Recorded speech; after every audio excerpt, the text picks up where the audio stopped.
friends, and welcome back to Pizza Talk. Pizza Talk, Pizza Talk, Pizza Talk. Oh, Pizza Talk. Oh, you're doing the Lindsay?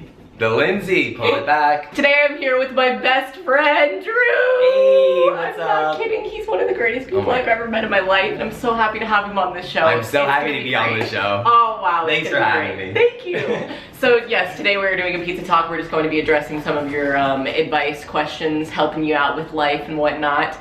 And we got our large and in charge pizza. And From she's Papa John's. Ooh, great. Which I actually don't think I've ever eaten with you before. We always do Domino's. So. This is a moment. Okay, let's head to Twitter and see what you guys are, needing advice on. Whoa. I know. Some people stand Domino's, but like you really have to give Papa John's a chance. Like you don't understand. This is good pizza. Mariah asked for advice on staying motivated / driven. And this is something that I get so incredibly often. Because everybody, like whether you're motivated for school or work, you gotta stay motivated for something. It's just nice to have motivation. And it's nice feeling motivated. Yeah. And that's like the greatest thing, when you're just like, I'm on it and I'm going to do it. It's definitely hard. It's so hard, but like I have a one-track mind, so when I do something, it's like I'm doing it that day. That's why I film, edit, and upload on the same day. Wow. I do all of like these cleaning my apartment. I get it all done in one day. I'm not gonna like space it out. Some things are ongoing processes, but like my bursts of motivation come in like little spurts. I'm completely different than you. Really? Because I feel like I try to be more planned out because I can't like work well under all that pressure. Mm-hmm. So I guess to just stay motivated, you could immerse yourself fully in the project. You start blocking out everything that is not that. And just like throw your phone. I used to sign out of every single social media account. So you would physically have to log back in to be able to get on your it. phone across the room if you have to. Just anything. The technology is the worst part. Don't get distracted, man. Yeah, distractions, it's terrible. So just, I wish you luck. Zuri asks, I've been thinking about getting a psychic reading, but I'm not sure. Should I, and is it worth the money? Yes. Yeah. Yes. Oh my god. Both of us made videos on it because our experience with it was so positive.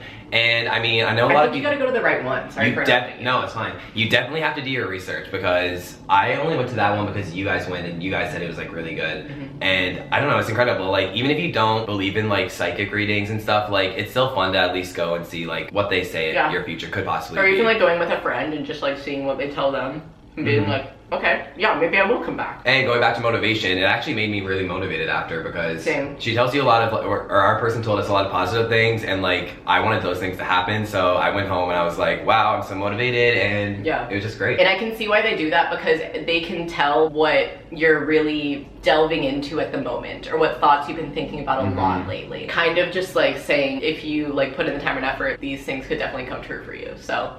Yes. She said the exact same thing to me. Really? She was like, if you continue to work hard, like, these things are gonna happen. Yeah. And I was like, let's do it. Yeah, she's cool. She was a nice lady. And a lot of you are asking where we went. It's Psychic and Meditation Center. On 3rd. Yeah, it's on 3rd Street. Her name's Natalie. Tell her that we sent you. That promo for Natalie. Bella asked, how do I learn to not care about what others think about me? So that's like a process. Like it's really hard. It's not just something you can be like, you know what?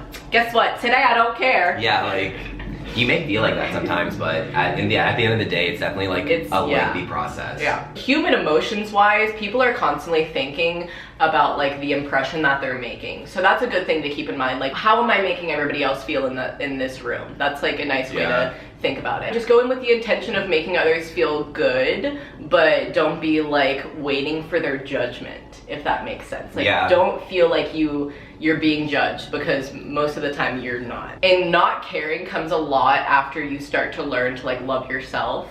So with that first, that first input that's definitely like the first step, I feel like. Oh, for sure. You need to just like totally love yourself, flaws and all. Yeah, embrace it, embrace every single one. I tweeted this the other day, but like nobody notices, whoa, I love the intro to what I was about to say. Nobody notices your flaws as much as you do. Like you are the one to pick apart yourself in that mirror, but nobody's gonna like sit and be like, yeah, no one notices it. Nobody cares. It's like that little bump on your nose or something. Like I don't notice that. Okay, so OK asked us and she said, I want to start a YouTube, but I'm worried about getting bullied. I have such a story about this. In grade 9, I actually started a YouTube channel and it was a singing channel, but a bunch of people in my school found out about it and they did bully me for it. And so I took it down. Now I'm like back doing YouTube videos. So it's like I regret ever stopping because it's what I love to do. Like I'm back, bitches. I'm back and like I've never been happier doing it. So like, if you're worried about it, and like, honestly, like people may like find out about it, but like, if it's what, yeah, if it's what you love to do, don't let them like treat you like shit. Once you keep doing it and show them like, okay, well, like I'm gonna keep filming because it's like what I like to do. I'm sorry that you're not doing anything with your time, and this is what I'm putting mine into, but like, why does it even matter to you? My friend Sebastian was telling us a story about how like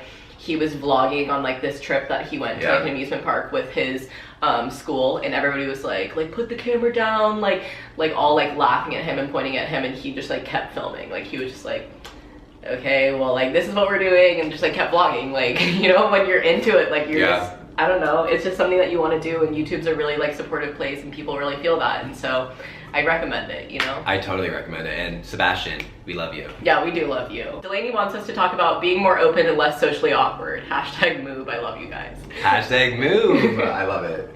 I wanted to do like moo because like it's like Meghan and Drew. Like it kind of sounds like that. Oh, that's why you wanted to do it. Yeah, and then he was just like move, and I was like, wait, that's funnier. That's funnier. So I did it instead. Okay, being more open. Well, what I would say is if you're having trouble talking to people, I would force myself to just like go to events or go to like social situations that force me to like talk to people. It may be hard at first, but honestly, once you like start talking to someone and you start talking about like random stuff that you guys like, it's, I'm sure like I can't have like one I don't know person. what to say. No, that's very true. Okay. I was very feeling you were okay. Just find one person to just start up a conversation with, and they could definitely make you feel like a lot more at home, I guess. Just make the effort to just put yourself out there more. I know it may be hard at first, but basically I feel like that's the only way it's ever going to change. Yeah, like immersing yourself in a situation again, like just, you know, do it. Go right into it. And the last thing that I'm gonna add to this, I know I've been talking a lot and I was just apologizing to Drew about it. You already made the observation that like that's how you act around people and you want to change it. So like now that you want to make a change, you can start doing that. So just make the change to become like the person that everybody wants to be around. And I'm totally stemming this from Watson's book,